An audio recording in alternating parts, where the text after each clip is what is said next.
Okay, we'll jog it once, make sure everything's clear, everything's moving free. Okay, we're going to close the cabinet.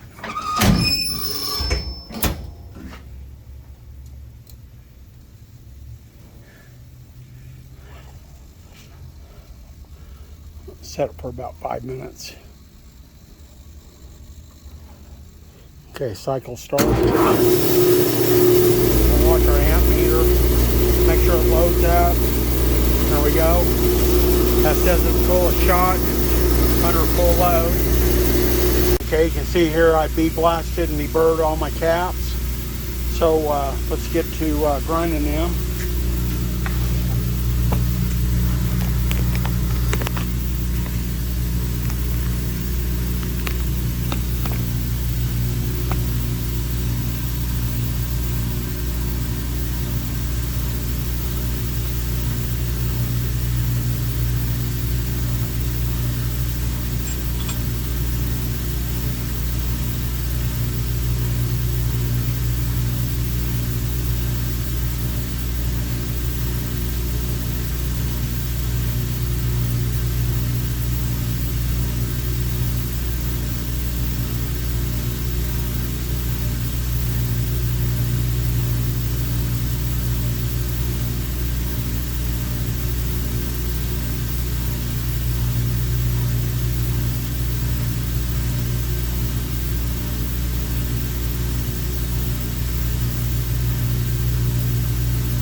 Okay.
There you go.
Okay, I'm gonna do the rest of these off camera and I'll be right back.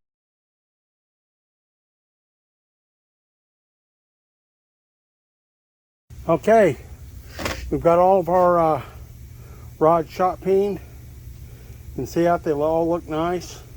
I deburred these ahead of time. So let's get them ground. I'll be back. Okay guys, we've got all of our rods ground. All come out super nice. Let's get them deburred for the chamfered for the ARP bolts. Hello guys, this is Ed back at the shop.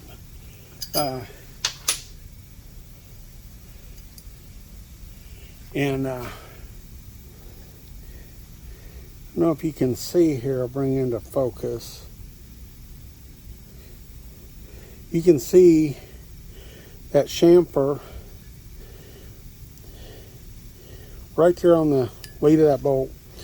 If these do not have enough chamfer, now these do, and I had about half of these bolts that I had to, probably not quite half, that I had to go in there and deburr that chamfer, make sure we had enough for the ARP. Get this down here. You can see that underhead radius there. Leave my stylus there. There you go. You definitely, some of you guys watch the channel, see me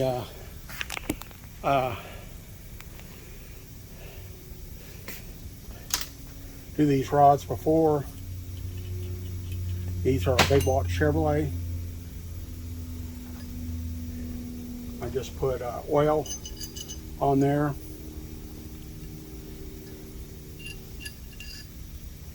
And you can see here I've got a pressing fixture, and it's aluminum, so it doesn't mar the surface. And we're going to press these bolts in. I'll try to get this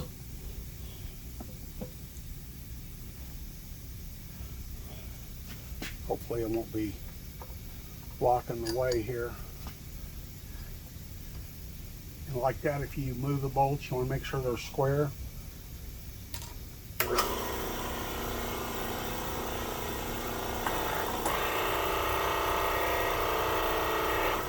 And you can see that I'm pressing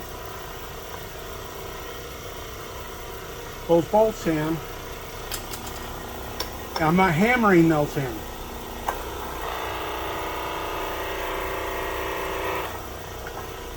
You know, people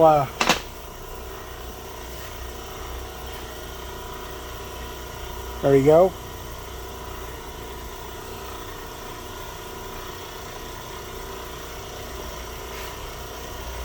Okay, make sure if they do turn, just make sure that they're not pinching the rod.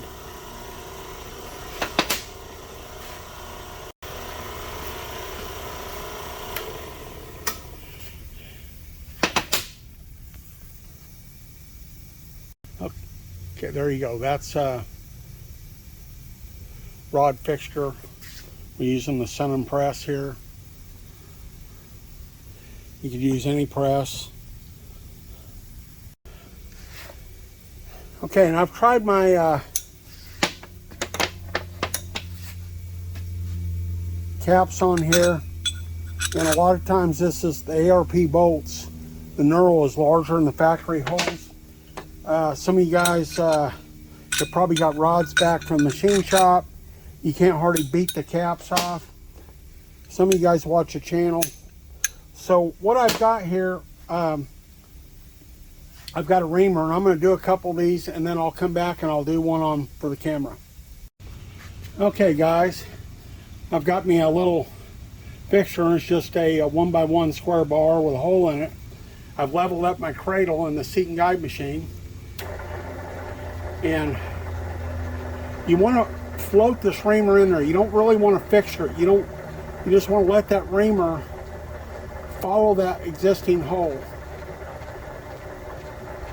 You're not taking out much. Some cases just a few tenths, usually no more than a thousandths. I can feel it dragging there.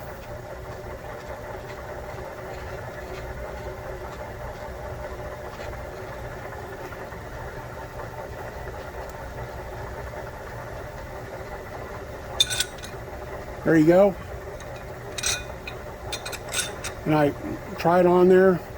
And that'll go on there. It's just about a zero slip fit.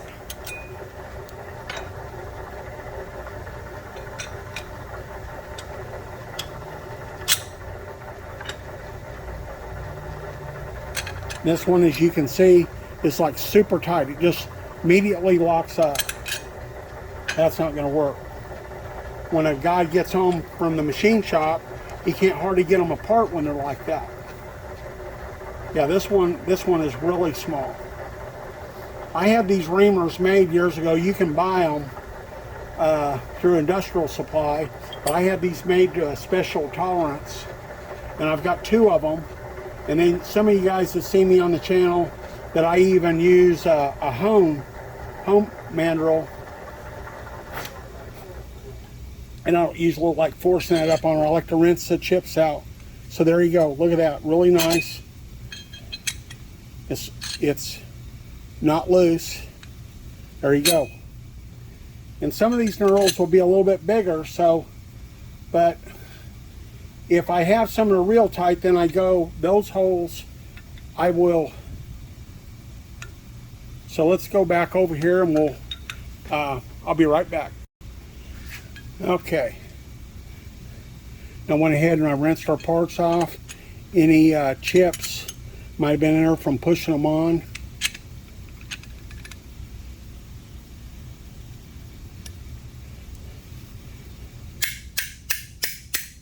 And I just got a piece of brass here.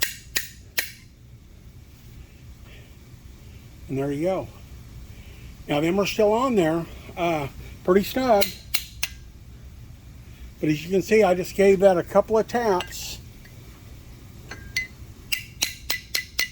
My brass, and that's coming right off of there.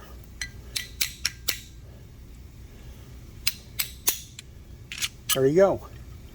Just to kind of show you.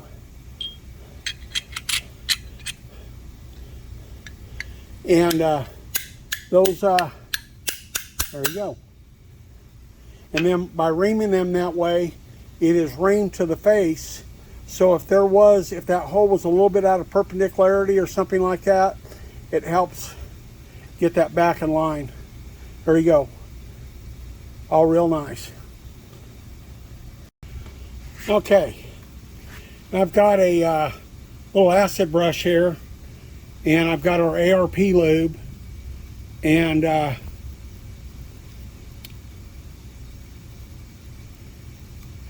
just put a little bit on our threads, a little bit on the nut seat. Oh, probably got a little more than I needed right there.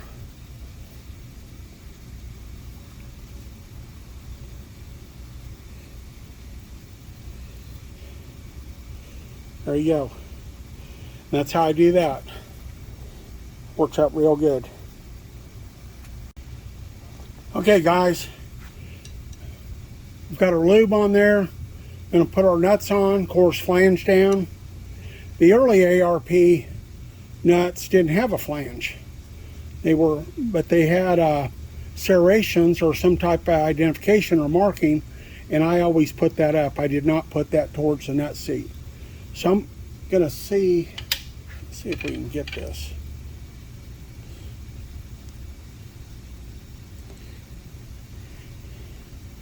You can see there is that thread's on. That's pushing that lube out. And you can see it's pushing that lube out. There you go.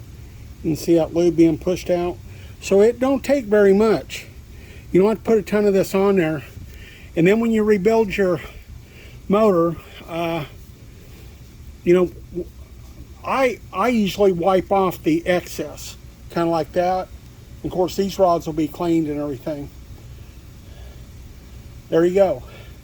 That's, in my opinion, that's properly installed. Make sure your bolts are flush with the top flange. There you go.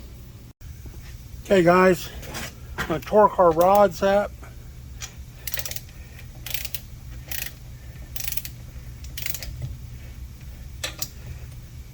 I'm gonna bring them up evenly. Come into the torque. I'm gonna release them. In the old days, they torqued and released them 3 times. Sometimes I still do, but you want to torque and release them at least twice. And when I loosen, I just back it off about 1/4 of a turn. Recheck them.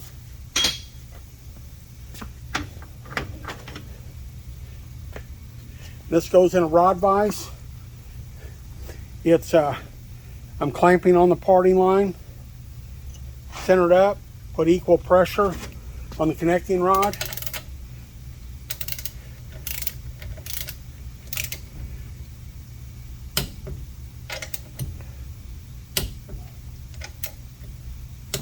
Okay, so there's one time. Back it off. And these torque at 55, and I would have guessed they were torqued at 50. A lot of them are 50 pounds, but I looked and there you go. The torque wrench I'm using today is a Proto 3/8. And sometimes I might let them set. Okay, you can see we've got them all torqued up there, all real nice. Our sides, of course, I've cleaned and deburred and lapped the sides, but I will do it again now that they've been put together, and I will figure eight them on my sanding block before we recon the rods. There you go, they're all ready to be reconned. Thanks for watching. Okay guys, we're going to check our Honda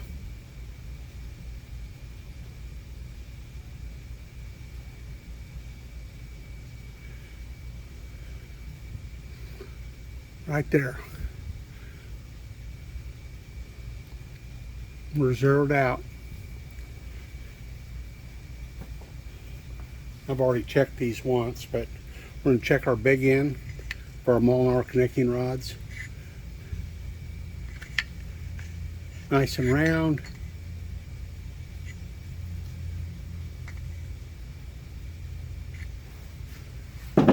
That's 0. They give you 8 10,000ths. That's like about a 1/10 off of 0. They give you about 8 10,000ths of a clearance on these bores. That's 2/10. I'm going in there at 2/10 off the tight side.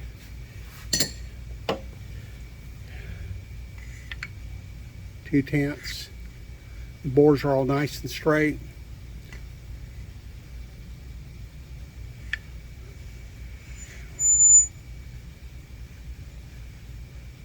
Trying to move it and influence it.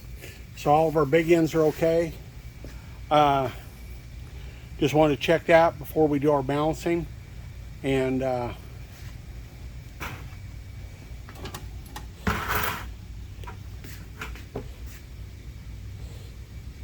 trying to get up close. There you go. So I'm happy with that. This is just the way they were out of the box. Of course, we had to, and those, as far as I'm concerned, are within a 1/4 of a thousandths there within spec. So we want to check that, make sure that we're good to go. And now we can clean our rods and we can balance them.